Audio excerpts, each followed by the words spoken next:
Good morning to all the attendees.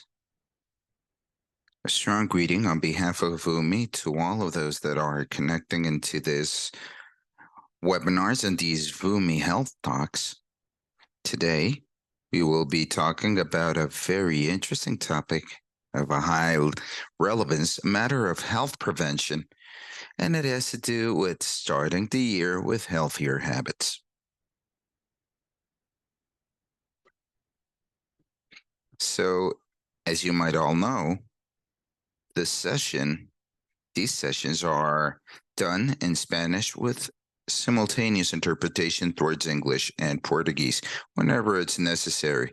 And you may select the language that you feel more comfortable with. Remember, you may change them following the next indications that we will be showing in the following slide. So, how can you use this language interpretation or this simultaneous interpretation towards Zoom, which is the platform that we're currently using in terms of video conference? You go towards the bottom end right of your screen where you will find an icon of a globe. And over there, you'll be able to find a word interpretation, depending on the language that you have. That's the name of the globe. And just click in that globe and select your language of preference. In this moment, we will have three languages. Dr. Milena will be speaking in Spanish, but you will be able to listen her conference in English or Portuguese. Therefore, depending on the language domain, you will be able to perform the change at your will. Very well. So this is the space where you might find this interpretation. Without further inconveniences, and be able to listen in your preferred language.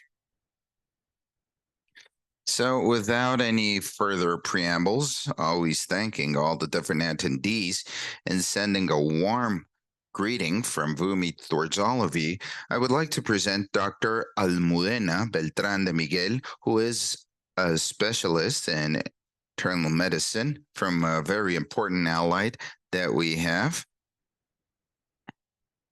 Where in VUMI we have been doing a lot of work with them, which is the Clínica Universidad de Navarro. The doctor is a licensed in medicine and surgery on behalf of the Faculty of Medicine of the Universidad de Navarra. She's a specialist in internal medicine. And at the moment, and since 2014, she's been the director of the Navarra University in the site of Madrid. So welcome, doctor. Thank you for your participation. It's always a pleasure to be able to be with you and to be side to side with the excellent institution of Universidad de Navarra, where you can share your expertise in such relevant matters and affairs such as this one. So I'll give the word to the doctor. Just allow me a moment, please. And now you can start sharing your screen.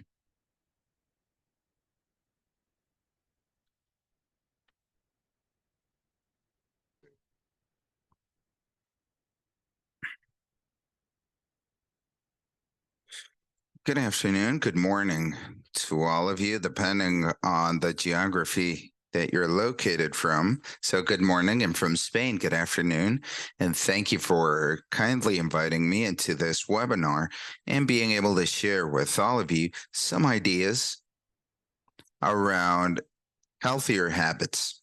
Just as it was mentioned in the presentation, I'm a specialist in internal medicine, and I've been for more than 20 years dedicated to check patients, which means preventing, making early detection of illnesses, the prevention, working with the prevention of the appearance of sicknesses or illnesses, and be able to work in the realm of working in actions that make medical prevention. Our aim is to be able to attain the longest lifespan as possible with the best health conditions. In this sense, it is true that when we talk about healthier habits, I like to talk more about healthy lifestyles. a way of living that allows us to keep our health in a conserved manner in the best conditions and in the longest time possible. So, we will be playing a bit with our imagination, thinking that if we put ourselves at the moment of birth, understanding life as a long path, that we want it to be as long and easy as possible. And from the point of view of health, we want it to be as healthy as possible. So, from the moment that we're born, and this is what we represent in this plot that you have right in front of your screen, from the moment that we start living, let's say that our chronological clock starts ticking. We start going through birthdays, and our biological clock goes ahead, being represented by these kind of dented circles that start moving towards the right. As this machinery goes ahead in time, this machinery start generating a subclinical inflammation that starts making to have the appearance of illnesses that are associated with aging, the appearance of other illnesses that are related to death tolls like cardiovascular diseases. So, in many occasions, due to our bad habits of living, due to the inactivity or other actions, in a certain way, we become responsible in accelerating this movement towards the right, or saying it in a more positive way to see if we're able to maintain this habit of life or these lifestyles. We'll be able perhaps not to delay or turn the clock to go leftwards, but at least to make this clock to advance in a slower manner, or in certain cases, be able to age in the best way possible. It is true as well that genetics, many people are sheltered saying that we have good genetics because all my ancestors lived for a long time. It's a genetic related to survival. Or others could say that my genetic is so bad that I know that I'll be dying soon. So, a good or a bad genetic doesn't say absolutely everything. The genetic does give us risk, but it's just that, a risk. And I wanted to bring this slide that even if it has certain limitations due to the design of the study, which is done in a population of more than 350,000 patients that were classified in groups of long survival due to genetic loads or intermediate or short survival rates. And what I wanted to underscore were these patients that have an unfavorable genetic in terms of survival, and the fact of taking healthier lifestyles allow them to descend significantly their risk of early death, almost being equal to the agent that has a genetic profile of a long survival rate. So, what I want to say with this is that it's worthwhile to work in acquiring that healthier lifestyle. And if we do have it, always remember to keep on practicing so to be able to extend in the best way possible those years that we will have ahead. So, even if we talk about miscellaneous topics, I'll start talking about some known elements, but try to see some novelties in these elements. And it has to do with regular physical activity. And I like to say physical activity, not so much physical exercise, but physical activities in our life, the life that we're carrying on, in clicks. Always at a click of distance of everything as we're starting to form ourselves to work in screens, be able to communicate with people on the other side of the world through a screen. It's making our life to be more steady.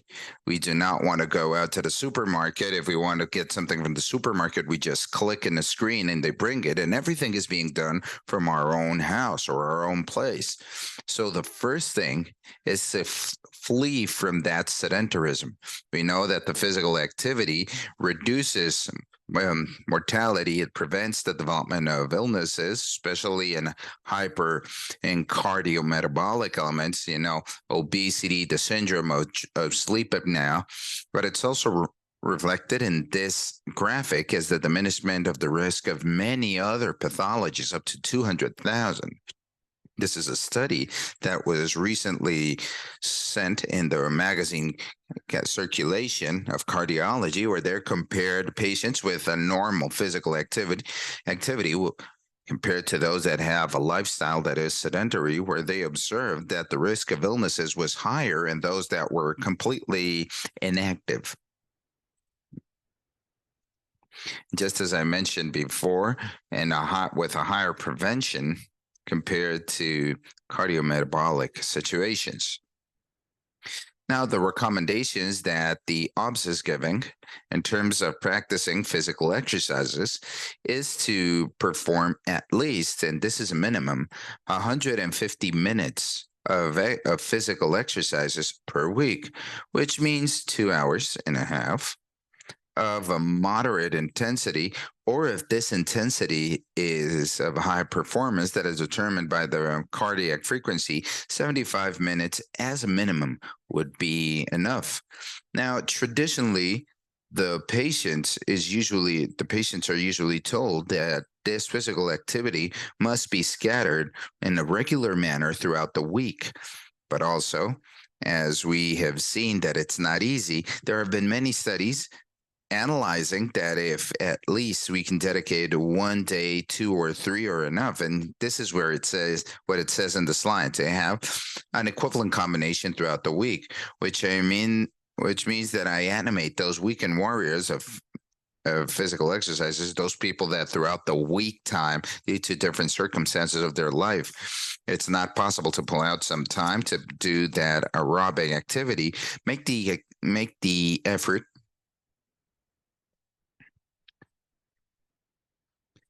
effort to practice it at least in 1 day. If it's a Thursday, then it's a Thursday. And my concern is that when I hear patients that say I don't do anything of physical exercise, the idea is to start with purposes, reachable and real purposes, doable purposes. So, for example, when they come to the clinic and they get a revision, they always go with all the energy of going out and walking every day. It's better to walk 2 days per week. Don't go directly into a gym. But as we start developing these habits, the science says that it's 21 days, we start incorporating more time into these activities. Is there a better benefit to do 2.5 hours or 300 minutes? Yes. If you do more exercise, even better. Beyond 300 minutes in the week, the cardiovascular benefit of survival is really not demonstrated. But in the same sense, it's also highly recommendable to include 2 sets of exercises of muscular strengthening against resistance and weights to be able to strengthen the group of muscles. They favor the generation of bone mass. They improve the health of the bones and muscles as well. And there's also a saying that goes and says that we are what we eat. And sometimes we have to say that sometimes we fall ill due to what we eat. Our health is also influenced due to the diet that we have.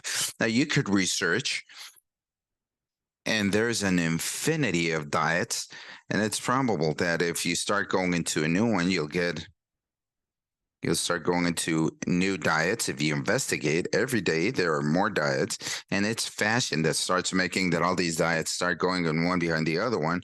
And sometimes we fall into this risk where we say, okay, today I'm going to make a hyperprotect diet, and now I'm going to make another one without calories, now another one without hydration of carbon. And in many occasions, these decisions are taken without specialists in the health field, and they are not exempt of risks for each one of us. An adequate diet should embrace all the different principles. Hydrates of carbon, up to 2/3 parts, or 60% of the diet, should also contain up to 10% of proteins, and the rest should be focused in fats, up to 30%. But the composition should be the adequate one, that the carbohydrates have the correct indexes, that the fats are also monounsaturated fats than saturated fats that imply greater risks, and that the protein is the most assimilable. And aside of this, the diets need to bring the principles, the nutrients, because we need to give the vitamin B12, folic acid, they need to bring an adequate iron. And amongst the great quantity of diets that we have on the market nowadays, the diet that has demonstrated the best prevention at a cardiovascular level is the Mediterranean diet, which is a diet that is rich in fruits and vegetables, and that is schemed in this slide. Fruits and vegetables, in the sense that it recommends to consume them daily throughout dairies, vegetables that must also be consumed. And in each food, you should have these meals and fish and meats, trying to limit the red meat. And the diet uses a source of energy, the olive oil, and it has to be accompanied by the physical activity that we've mentioned.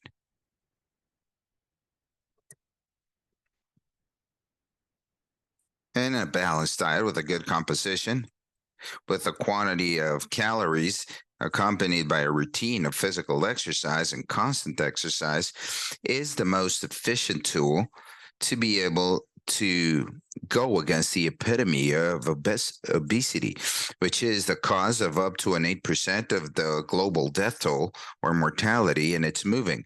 The prevalence of obesity has tripled compared to the last 30 years, and it could cause up to 4 million deaths, and it affects more than 2,000 million people around the world for a population of 7.5 billion.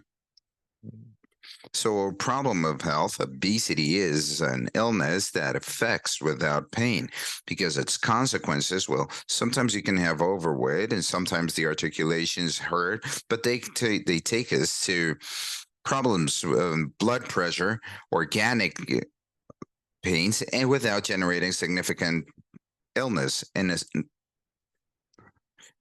It's an illness, the obesity, that requires a multidisciplinary treatment, because, as I tell my patients, it's a discipline that has to go from the neck and above. You need to treat them at the head. Why are they ingesting what they ingest? Why do they have in their minds that they cannot make exercise? So we need to adequate the practice of exercises to their personal circumstances, to the quantity that can be done, or to the osteomuscular situation, and at the same time be able to treat those problems of anxiety, where many of us calm throughout the food, these matters of stress that are brought day by day. Now, the pharmaceutical industry has experimented a scientific advancement that is extraordinary in this topic. And we all know how the recent eruption of pharmacists are done, all those pharmaceutical of LP1 that help us significantly. But in many occasions, these pharmaceuticals are being used in an indiscriminated manner. It has its indication for obesity, diabetes, but not to lose 3 or 4 kilograms. I insist that it must be adapted towards the circumstances of each patient. And in this sense, I was trying to bring in a summary the reflection that the matter of the diet and physical activity and obesity must be a dynamic topic. This is a graphic that simulates a ship, and in this navigation of this ship throughout the river of our life, we'll be navigating through what we eat, the exercises that we can eat according to the circumstances that we are, fitting daily what we can eat, fitting daily those exercises that we can perform several times throughout the week, practice sports, gym, our muscles, and very occasionally be sedentary, and very occasionally eat ultra processed food. And now I would like to dedicate some words around tobacco that is generating more than 8 million deaths per year yet. More than these kind of 7 to 8 million death tolls are done to a direct consumption, and 1.3 million are due to the exposition of the smoke of those that do not smoke tobacco. So the tobacco is still one of the risk factors out of the 6 of 8 causes of death tolls. brain vessels, lungs, heart, tumors, cancer, not only of our lungs and others, but also other kind of cancers of our urinary roots and stomach cancer. And when we talk about tobacco, we fundamentally think that it's the tobacco that is smoked, but no, we're talking about each and every kind of tobacco. And I believe that a special consideration in the matter of the vaping, those e-cigarettes that towards the end are also highly addictive because they heat the nicotine that makes it be more addictive.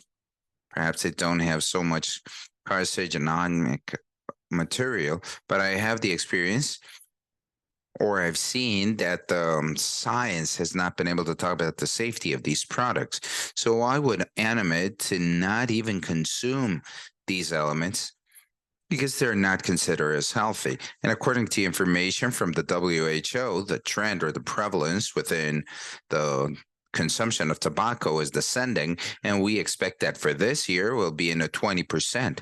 Nonetheless, I do believe that a 20% is still a high number. Still, a 30% of the men, and this includes also very young people, where the matter of tobacco is still a concerning matter. It's descending, but we haven't been able to eradicate it completely. Therefore, my advice is that if you don't smoke, don't start doing so, and avoid that those that surround you, if they're fundamentally under your responsibility, avoid them, guide them to not do it or consume them in any of their modalities. And if you smoke, it's never late to stop doing so. When you stop smoking, you receive benefits from the first 20 minutes. When you abandon the habit, your blood pressure lowers, you're more calm. 8 hours later, the levels of nicotine have gone down. And probably at those moments is where we start with our syndrome of abstinence. 24 hours later, the diminishment of the risk of heart attacks, diseases. 3 months later, it improves circulation in lungs. And the first benefits that you can reflect or that you can see is that before I didn't realize when I was walking that I didn't have any air, but now that I have stopped smoking, I feel better when I walk. The coughing diminishes 9 months later. And in the first year after you stop smoking, the risk of heart attacks diminishes in a 50%. And in 5 years, the risks of lung cancer and brain and vascular accidents diminish significantly.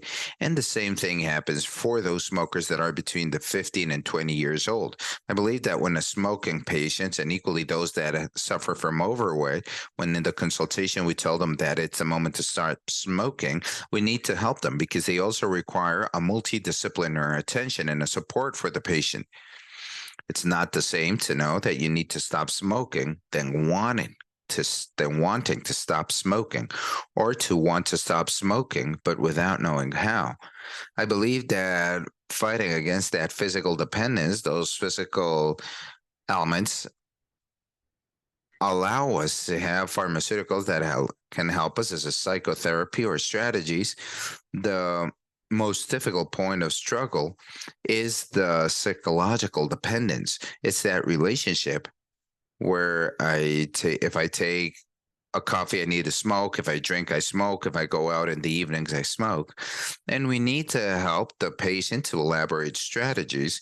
But that means that if you always smoke after having a food, try to delay sitting in the sofa for 20 minutes. Substitute that for drinking more liquid to be able to supply that need.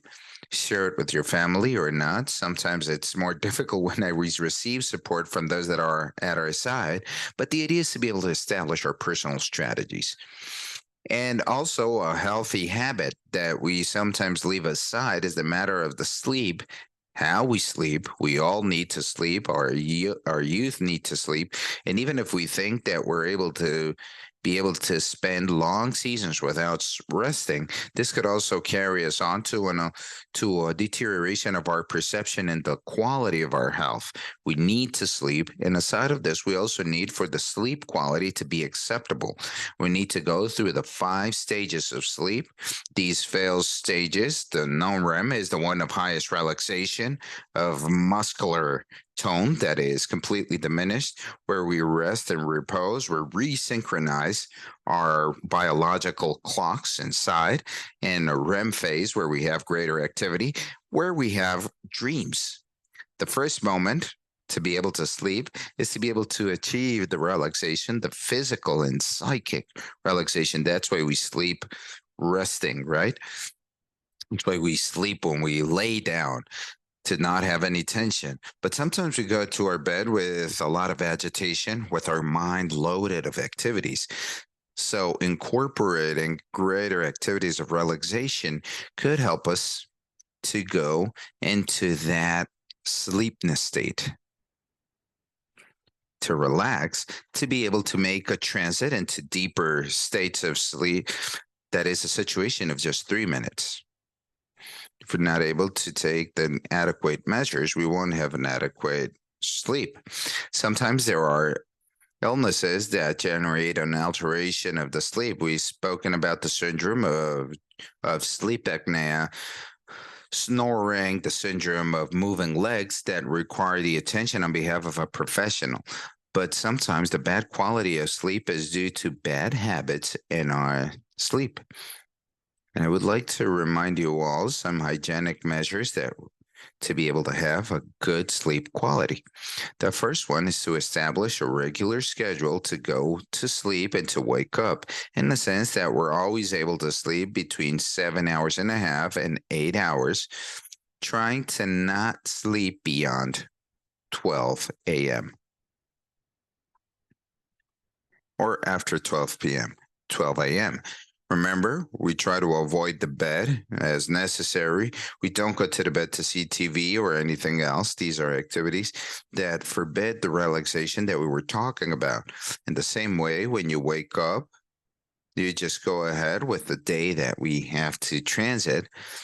The other one is to avoid substances that activate our central nervous system in the previous hours of sleeping, work, alcohol, coffee, so our conciliation is better.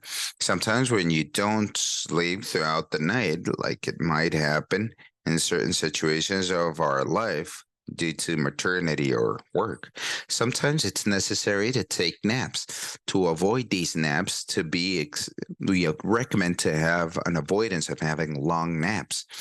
Be able to make physical exercise, but not in the last hours of the day, because it activates it gives those endorphins, and it starts secreting hormones that don't allow us to be able to concile sleep. Avoid emotionating activities. For example, the action movies are not the best to be able to sleep. Football matches of great intensiveness don't allow us to rest either. So let's try to avoid those when we're trying to go to sleep, or in those previous hours before sleeping. All the devices, all the screens that emit these blue lights are highly exciting for the brain, and it avoids a correct relaxing of our sleep. Let's practice some techniques of relaxation where we can focus better our body to be able to relax.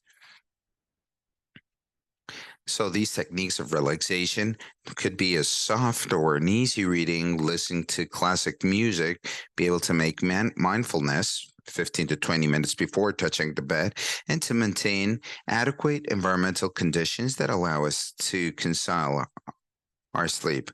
Even if we keep these good measures of hygiene for our sleep, if we're not able to sleep, it's better to go and stand up from our bed, move around the house, and if in some occasion we need the support of pharmaceuticals, we will be there. But in many occasions, you can just have a good rest with these measures.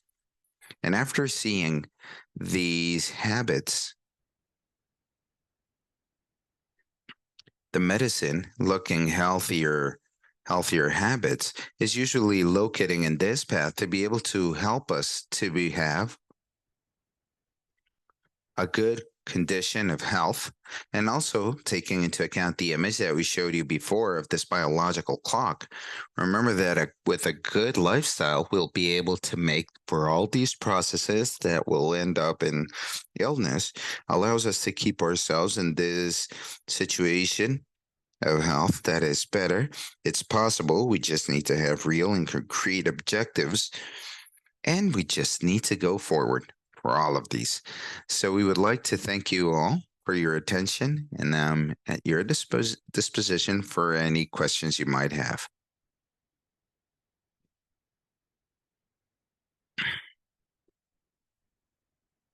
Okay, so while we change the screen, I want to animate all the members that are in this meeting, be able to add your question in the section of the Zoom that is called Q&A, questions and answers. It would be of a great help if you could help us.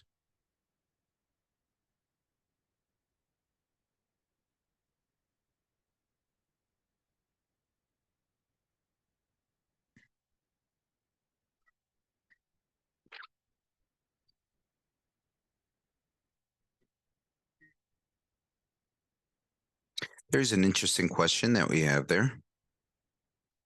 When you were talking about about food and medication, a person mentions, I have heard from different potential clients that consume metformin to be able to avoid diabetes. What's your opinion around this? Okay, this medication does not delay the apparition of diabetes. Metformina is also is a pharmaceutical that appeared as a super pharmaceutical of anti-aging and others. It is true that it begins to make some treatments in obesity, and in some situations of pre-diabetes, they could aid, but up to where I know, it's not preventive. It doesn't help to prevent the development of diabetes. And we must always add that we also need to talk with a doctor previously. Before going into the pharmaceutical realm, it's important to work in a correct diet, exercises, and sometimes perhaps we will need to have the support from some pharmaceuticals, but the other path through diet and exercise is much more efficient and effective. I also have some questions, doctor, using taking the advantage that you're here because all of these speeches are very interesting. All the topic that has to do with prevention. And you have mentioned, I believe that in the last slide, this matter of delaying the pathologies through the change of a lifestyle. How can we make medicine to go from this reactive medicine when people already have some symptoms like hypertension, where the first symptom is not the best? It could be directly a heart attack, or the diabetes that could directly make you have an emergency due to a matter of a high glucose. So, how can we help the people to acquire this preventive mentality than the reactive mentality? That's how we are as human beings. Usually, we're more concerned when the illness is there more than when we're healthier. Okay, so it is true that the population is being much more aware of the protagonism in their health. And as a matter of fact, medicine is moving more towards a personalized medicine, preventive one, and participative. I believe that the patients are aware that it depends on them to take care of their own health. And there is more people that are making their own medical checks as a preventive action. Sometimes we realize that we're observing something in a late fashion.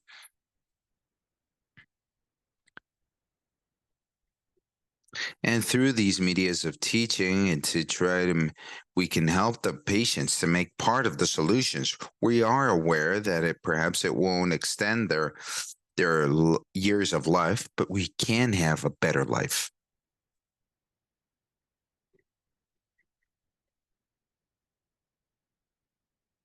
I think we need to animate the patients to at least be more aware and conscious, especially in a world where we're being guided towards sedentarism. I remember that even before when we saw the TV, you had to stand up and go to the TV to change a channel. But now you even have a control remote that avoids you to stand up to make that minimum exercise that was just 3 steps away. And I also believe it's very important to take into account how we form and train our youth. We need to give examples, keep on teaching them, but we also need to show them how to move, be able to have that activity, that life habit in terms of movement. There's also an interesting question around that I believe is important that talks about diabetes and hypertension. Diabetes and hypertension, is the medication the only treatment? Or just as some doctors have mentioned, can we revert them as the change of habits? Just as you mentioned, food, exercise, can we revert this? Or do we necessarily have to go into medication? Now, we cannot revert the situation in many occasions. These two pathologies that we have spoken about are related to obesity. And we have seen, even if I don't see it as a risk factor, but it was the physical exercise, bad diet, and obesity. And over there, you start hanging hypertension, diabetes, and then the guides, the guidebooks usually say also that the cholesterol also is there. But usually they tell us, okay, we're going to give you 3 months. We're going to try. We're going to help you to bring the necessary strategies so that with a good diet, perhaps we can reduce the amount of salt. Sometimes we will need to adjust the quantity of calories, how they're distributed throughout the day, what foods with a glycemic index that is lower, and what physical activities may we perform. It's not the same to see a hypertense that has an arthrosis in their legs and that it will be more difficult where we need to help them walk, or what physical activity can an obese person do where perhaps they can only do a very brief exercise. We know that with diet and exercise, we can revert many of these situations, and it's reverted. I've seen this in many consultations. Okay, great. In changing towards some of the other habits that you mentioned, aside of the diet, the exercise, and the sleep, it's also tobacco. And there's a question: how can we help someone to stop smoking? Many people incorporate them in their daily lives, as it says here. It's become a habit to smoke a cigarette per day with the food or the coffee. Is there any medical treatment to be able to amend this? I think the first thing, just as we mentioned, is to have the will, which is not the same as a will to go ahead. I want to stop smoking because we understand that we want to stop smoking. And I think that's important to also to count with the support, psychotherapeutical support. We can see what strategies may be adopted so that these circumstances that are associated at the smoking can be avoided in a certain way.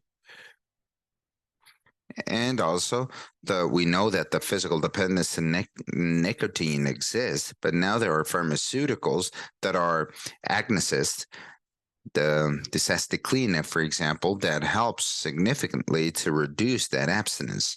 But I do believe that we need a support from both sides, from the pharmaceutical side, so that the patient doesn't have that physical dependence, but also be able to look for strategies to be able to abandon it completely. No one has said that it's easy, but it is possible to do. It's achievable. And I know that many patients that have done so have told me that it's the best thing they have done in their lives. That's why we need to give them the support. And I also believe it's something personal. So there is some that have their family aside. Some of them say don't smoke or smoke. Some of them like the family around. Some others don't. So these kind of tests need a kind of a plan. And sometimes we do not even stop to think in the rhythm of the tobacco, but also to think about the exercise that we're performing. And sometimes we just let our day by day to go over our heads. Yes, towards the end, it's a very personal decision. It's an if you want. If the person does not want to abandon it, they won't do it, right? Okay, there are a couple of questions more. How can we control the what control can we give over vitamins and nutrients outside of the food? Is it recommended? If you have a balanced diet composed by hydrates of carbon, fats, and proteins, it will bring the nutrients, the supplements, the vitamin supplements, or the quantity that we require in terms of vitamins and minerals. And it's not necessary to bring any kind of supplements in any of these cases. Obviously, there are exceptional circumstances where the consumption could be higher, and perhaps we require that supplement. But if there's an iron deficit, this is something that we need to study because probably there could be an underlying or underscoring illness. There are no clinical studies that show the comparison between taking supplements and not taking supplements. But when I say that, when you go into the magnesiums and overtraining statuses, that is not a normal circumstance. They could come well. But if these are hydrosoluble vitamins, the excess will be going through the urine, and some others could even incur in bringing the risk of depositing themselves in the nervous systems. So these vitamin supplements in excess is sometimes not recommended.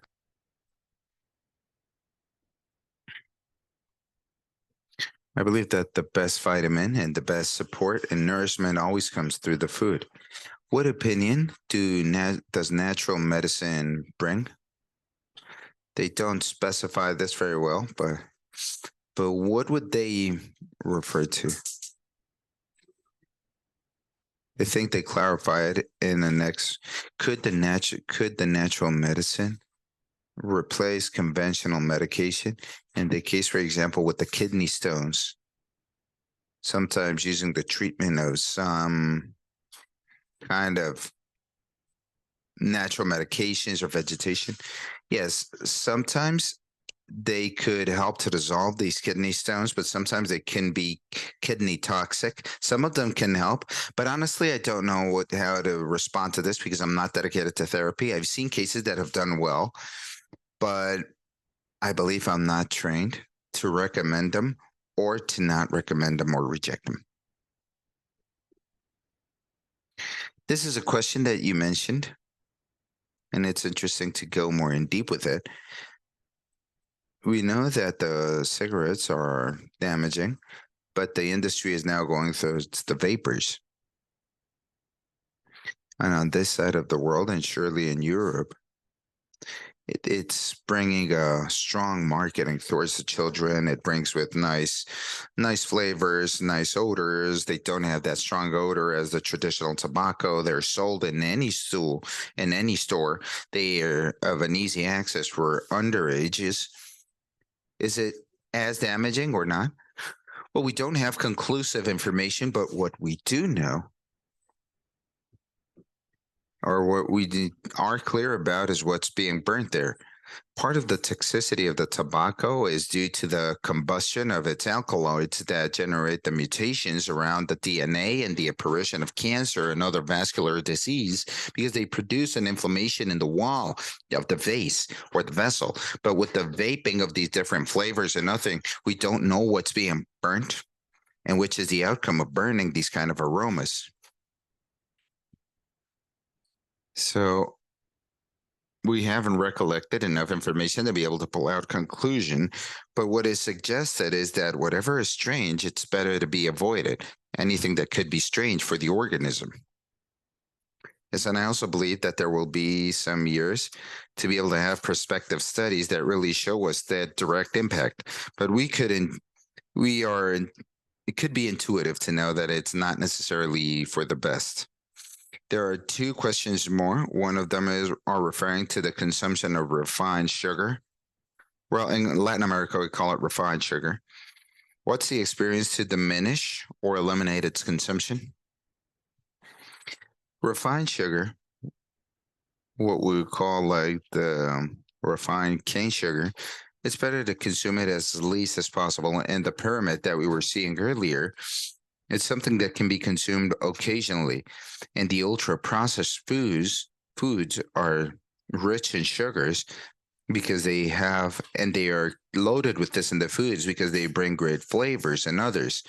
But we need to try to diminish them, not substitute them for artificial edulcorants. But in many occasions, we can replace them with other kind of sources like fruits and others that are healthier. And there is a final question.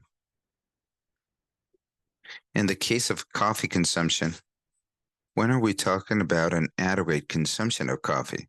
Up to what point can we consider that it's adequate to consume coffee? I wouldn't take more than 3 coffees per day, and it also depends on the circumstances. The coffee at the end is being substituted by the consumption of tea, but it's a stimulant. So if we want our sleep habits to be adequate, we shouldn't drink coffee in the afternoons. When we talk about caffeine, which would be the adequate consumption of caffeine. So the lower the best.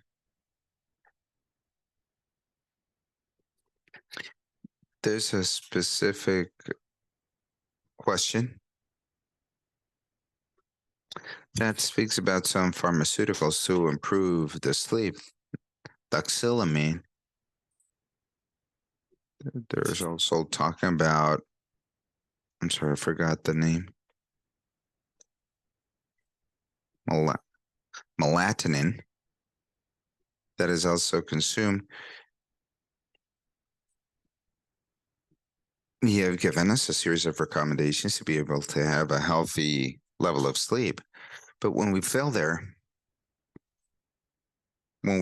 in trying to organize everything, where could we go towards? Of course, with a recommendation of a doctor, but how could we look for other alternatives to have a healthier sleep? If even with all the practices, if you're looking at those good habits, if there are no other illnesses related to the sleep, I think that a good option is to start with what the people call with those natural products. Melatonin is natural in the sense that it's still an exogenous element, but it's similar to what we produce to be able to induce the sleep. So, in many occasions, what happens is that the melatonin helps for that. And sometimes it's good to consume it to not wake so much. And the dose will vary according to some presentations, and we need to adequate them to a personal situation. I usually start with treatments in this sense with valeriana, passiflora pills that have diminished that they can lower the threshold and be able to generate relaxation, and that go quite well. If we need to go to hypnotics, we can also use them in shortened times.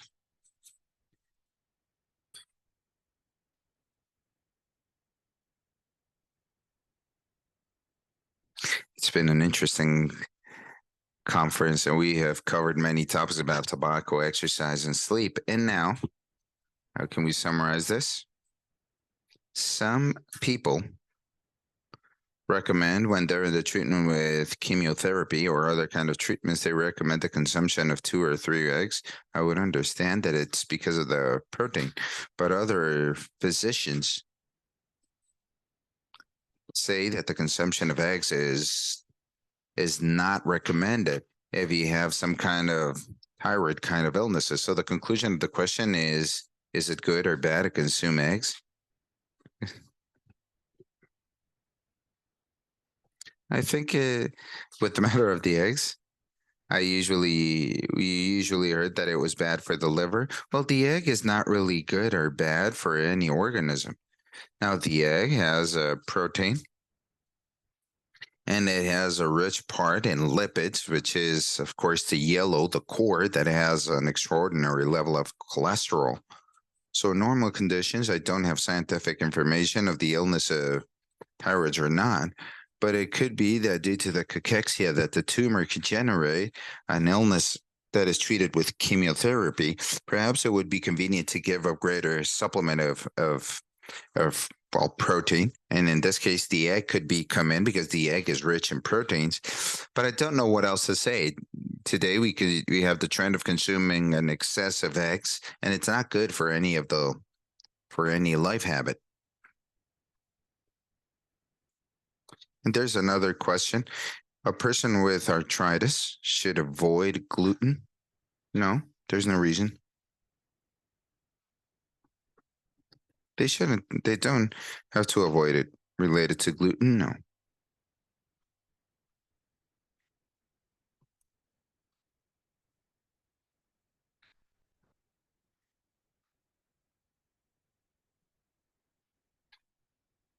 Okay, so another one says that the work of prevention is important and it's a work that must be done all together. What initiatives are being done by VUMI? This is one of the initiatives precisely with these webinars. And we will surely be talking more about these topics. Educating our clients or agents around these topics are fundamental.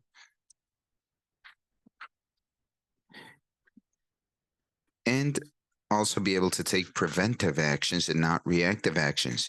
Be able to control certain damaging habits and promote healthy habits. It's not only that it makes us feel better, but it also controls the appearance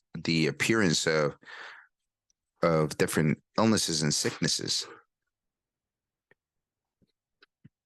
And with this, I want to go to the last question. Yes, that was the last question. We don't have any other questions.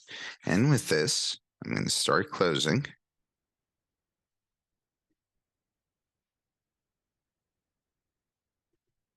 And Dr. Felicia also makes part of the team.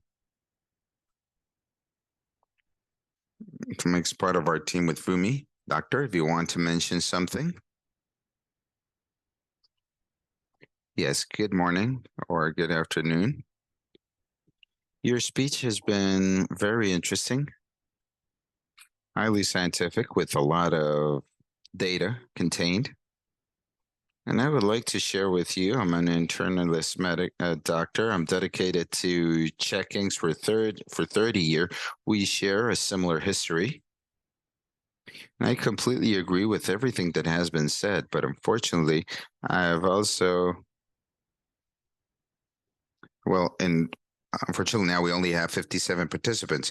But the question that I have for you is that if it would be possible to communicate this through a paper, for example, to all the population of VUMI, because the prevention, just as I understand it, is the best medicine. It's avoiding being sick. And the other matter is that I've been dedicated for the last 8 years to help people to lower their weight.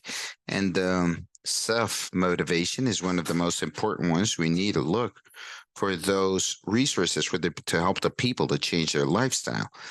And in physical activities, sometimes people have said that they haven't performed physical activities, not even when they were children. So I tell them, okay, do you like dancing? No, yes, a little bit. So I told them, okay, so in the morning, just dance a song. We all have a TV in front of our bed or our living rooms. And without cardio or going into a gym, just dance a song. So per week, they can be convinced that they danced and they can start rising those physical activities. And towards the end of 3 months, they have created a habit of being more active, physically speaking, for the rest of their life. That's everything I wanted to mention. Thank you very much, Doctor. It's been an amazing presentation.